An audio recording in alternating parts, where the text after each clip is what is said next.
Hello everyone. तो आज के इस वीडियो लेक्चर में हम स्टार्ट कर रहे हैं कैलकुलस का ही एक चैप्टर जिसका नाम है इनडिटरमिनेट फॉर्म।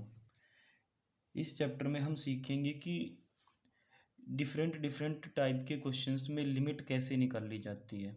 लिमिट का जो कंसेप्ट है वो फर्स्ट टाइम हमने 11th क्लास में पढ़ा था कि किसी भी क्वेश्चन में लिमिट निकाली कैसे जाती है। ठीक है।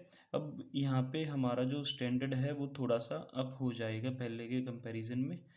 तो अगर इस टाइप के कोई क्वेश्चन है जहाँ पे एक फंक्शन न्यूमरेटर में लिखा हुआ है और एक फंक्शन डिनोमिनेटर में लिखा हुआ है और वहाँ पे अगर हमें लिमिट निकालनी पड़े तो वो कैसे निकाली जाती थी। हम न्यूमरेटर की अलग से लिमिट निकालते थे, डिनोमिनेटर की हम अलग से लिमिट निकालते थे। बस कंडीशन ये है कि ये दोनों लिमिट इंडिविजुअली एग्जिस्ट करें। Provided that limit f x approaches to a, limit g x approaches to a, दोनों लिमिट एग्जिस्ट करे और साथ में नीचे वाले फंक्शन की जो लिमिट है वो ज़ीरो ना हो। अगर ऐसा है तो हम इस टाइप के फंक्शन की लिमिट निकाल पाएंगे। ठीक है। जैसे एग्जांपल के लिए एक फंक्शन है जिसमें एफ एक्स की वैल्यू 5x है, सॉरी साइन 5x है, और जी एक्स की वैल्यू है कोस एक्स। और अगर हमें यहाँ पे लिमिट निकालनी पड़े कब, जब x ज़ीरो को अप्रोच करता है तो उस टाइम पे इसकी लिमिट क्या होगी। अगर हमें ये फाइंड आउट करना पड़े तो कैसे निकालेंगे। हम न्यूमरेटर की अलग अलग से लिमिट निकाल लेंगे, डिनोमिनेटर की अलग से लिमिट निकाल लेंगे। ठीक है।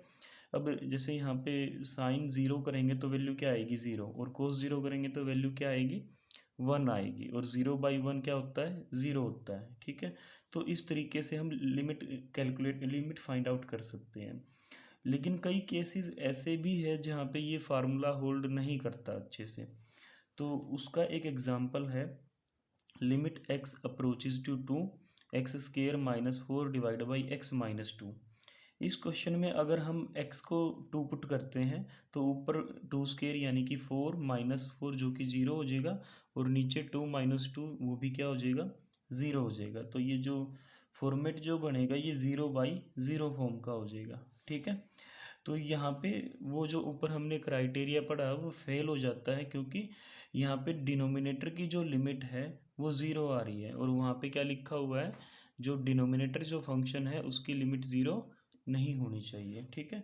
तो इस टाइप के क्वेश्चन में हम एकदम से ज़ीरो पुट करके या फिर एक्स जिसको भी अप्रोच करता है, जैसे दो को अप्रोच करता है तो एकदम से हम दो को रखेंगे तो वहाँ से हमें मतलब प्रॉपर आंसर नहीं मिलेगा। तो इस टाइप के क्वेश्चन में हमें क्वेश्चन को थोड़ा सा सिंप्लीफाई करना पड़ता है, उसके बाद ही कुछ आंसर निकल सकता है। अगर लिमिट एग्जिस्ट करती है तो ही निकलेगा। ऐसा ज़रूरी नहीं है कि सिंप्लीफाई करने के बाद गारंटेड आंसर मतलब लिमिट एग्जिस्ट करेगी। अगर लिमिट एग्जिस्ट करती है तो कोई फाइनाइट वैल्यू आएगी, अदरवाइज नहीं आएगी। जैसे यही क्वेश्चन है x square minus four divide by x minus to, x square minus four divide by x minus to. ठीक है। और एक्स अप्रोचेज टू टू, इसकी हमें लिमिट फाइंड आउट करनी है। तो हम इसको लिख सकते हैं x minus two into x plus two, a square minus b square के फार्मूले से। अब यहाँ पे हमने क्या किया, एक्स माइनस टू से एक्स माइनस टू को कैंसिल आउट किया। अब कुछ बच्चों का यहाँ पे डाउट आएगा कि अगर x को दो रख दे तो ये दो माइनस दो जो कि ज़ीरो हो जाएगा, और नीचे भी दो माइनस दो वो भी ज़ीरो हो जाएगा। तो आप सोचोगे कि हमने ज़ीरो को ज़ीरो से कैंसिल आउट किया है, लेकिन ऐसा नहीं है। x दो को टेंड करता है ना कि x दो है। ठीक है ना, ये जो निशान यहाँ पे लगाया हुआ है x अप्रोचेज टूवर्ड टू, इसका मतलब है x दो की तरफ बढ़ता जा रहा है, लेकिन एग्जैक्टली टू नहीं है। अगर x की वैल्यू दो पॉसिबल होती तो फिर हम ऐसे बिल्कुल भी कैंसिल आउट नहीं कर सकते हैं, लेकिन यहाँ x की वैल्यू दो नहीं है, x दो के बिल्कुल आसपास का कोई नंबर है। ठीक है।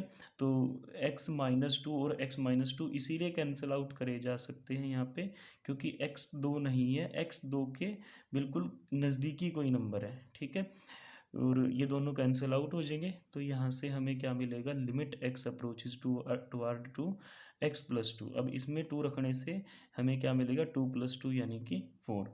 तो इस टाइप के अगर क्वेश्चन है जहाँ पे x को उस लिमिट की तरफ अप्रोच कराने से ये जो गिवन क्वेश्चन है इसकी जो लिमिट है वो फाइनाइट नहीं हो रही है, तो वहाँ पे हमें थोड़ा बहुत कैलकुलेट करने की नीड पड़ेगी। तो इस टाइप के क्वेश्चंस को हम बोलते हैं कि वो इनडिटर्मिनेट फॉर्म के हैं। ठीक है, जो फंक्शन है इस टाइप के वो इनडिटर्मिनेट फॉर्म के फंक्शंस हैं। तो इसी चीज़ की हमने डेफिनेशन लिखी है। If a function involves the independent variable in such a manner that for a certain assigned value of that variable its value is undefined. मतलब अगर आपके पास कोई फंक्शन है और उसके अंदर जो इंडिपेंडेंट वेरिएबल है, यानी जैसे यहाँ पे एक्स इंडिपेंडेंट वेरिएबल था, अगर वहाँ पे इंडिपेंडेंट वेरिएबल इस तरीके से function involves the independent variable in such a way, मतलब फंक्शन के अंदर इंडिपेंडेंट वेरिएबल को इस तरीके से यूज़ किया गया है कि भाई उस इंडिपेंडेंट वेरिएबल की कोई सर्टेन वैल्यू पे जो हमारा फंक्शन है वो अनडिफाइंड हो जाता है, मतलब वो प्रॉपरली डिफाइंड नहीं हो पाता, तब हम कहेंगे कि ये जो फंक्शन है ये किस फॉर्म का है, ये इनडिटर्मिनेट फॉर्म का है। मैं दोबारा रीड करता हूँ। अगर हमारे पास कोई फंक्शन है से एफ एक्स, वो एक्स को इस तरीके से यूज़ करें कि एक्स की किसी वैल्यू पे फंक्शन की वैल्यू ही ना निकले प्रॉपरली। जैसे यहाँ पे अभी हमने देखा ये फंक्शन है, अगर हम इसको एफ एक्स बोल लें, एफ एक्स बराबर एक्स स्क्र माइनस 4/x-2, तो ये जो फंक्शन है इसमें एक्स की वैल्यू को इस हिसाब से यूज़ किया गया है कि अगर हम एक्स को दो वैल्यू असाइन कराते हैं तो उससे इसकी कोई डेफिनेट वैल्यू नहीं मिल रही हमें, ये डिफाइंड नहीं हो पा रहा दो पे। तो इस टाइप के फंक्शन को हम कहते हैं कि जो वो फंक्शन है वो कैसा है, इनडिटर्मिनेट फॉर्म का है। ठीक है, यहाँ पे कुछ इनडिटर्मिनेट फॉर्म मैंने लिखी हैं। एक तो होती है 0/0 फॉर्म, एक होती है इन्फिनिटी फॉर्म, एक होती है 0 × form, infinity minus infinity form, infinity की पावर 0 और 0 की पावर 0 और 1 रेज़ टू पावर इन्फिनिटी। ये 7 टाइप की इनडिटर्मिनेट फॉर्म्स होती है। इनमें जो मेन जो फॉर्म्स होती है वो ये दो वाली होती है, 0/0 और इन्फिनिटी फॉर्म। इस चैप्टर में जितने भी क्वेश्चंस आएंगे हम कोशिश करेंगे कि वो या तो 0/0 फॉर्म का हो या इन्फिनिटी का हो। अगर वो इस फॉर्म का नहीं है, वो किसी और फॉर्मेट का भी है, सपोज इनमें से कोई है, तो हम उसको ना चेंज करेंगे, उसको रिड्यूस कराएंगे या तो 0/0 फॉर्म में या फिर इन्फिनिटी फॉर्म में।